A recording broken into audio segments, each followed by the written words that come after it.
Good morning mga kaagri. Dito tayo.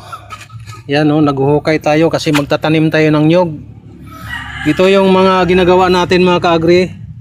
Ito mga kaagri para mabilis lumaki at saka mamunga ng marami. At saka wala pang 5 years mga kaagri, mamunga na yung nyog mo na tinatanim mga kaagri, o yung dwarf na nyog na tinatanim mo. Ito mga kaagri, kinakapon ko siya, tapos uling yung mga pinagbalatang ng gulay ng may malunggay, tsaka yung ng papaya, at saka chicken dung or mga kaagri, itin ng manok or yung tae ng manok.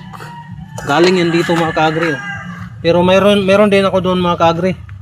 Ayan, tinanggal ko na yung manok dyan.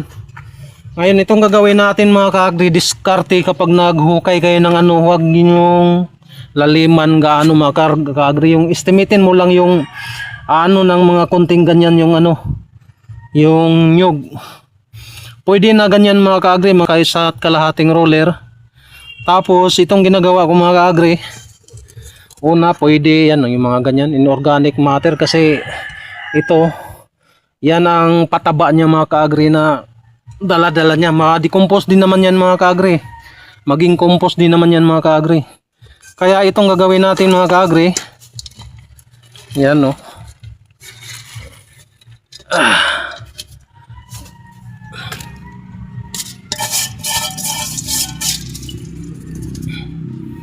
tapos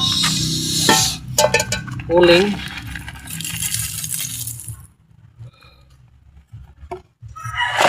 chicken dung,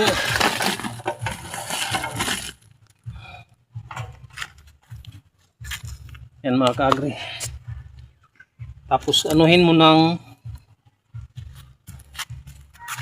konting lupa lang ba mga kaagri, anuhin muna ng tubig, sikan ng tubig kasi ma-compost din naman to ito ang yan, konting lupa lang.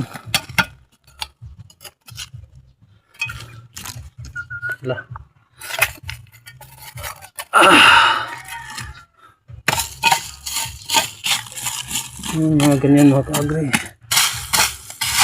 Pwede nga itong dahon mga kaagri.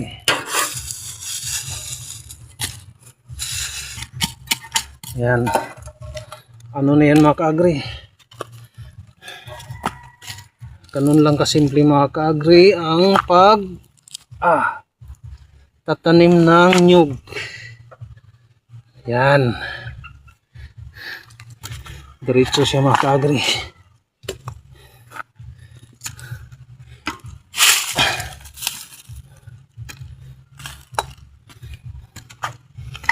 Ang dahon na to.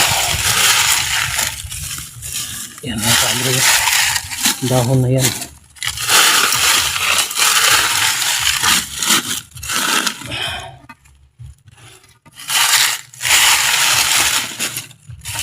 Ng kakao to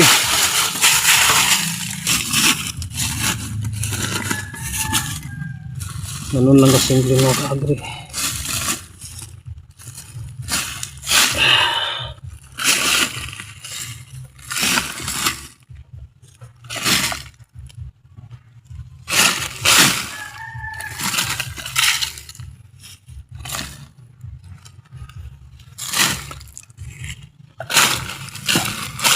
Dali ito mamunga mga kaagri.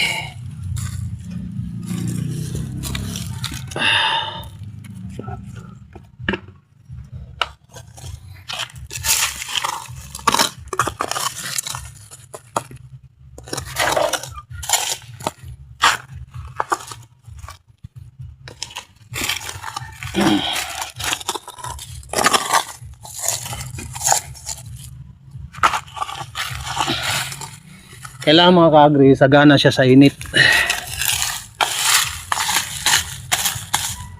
Yung abunda siya sa init.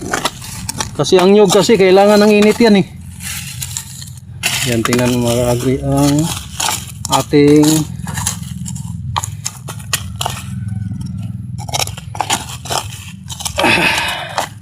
sagana sa inorganic fertilizer. Tapos dito naman ay bisan mo lang ng kunting tubig. Dwarf yan mga ka-agri.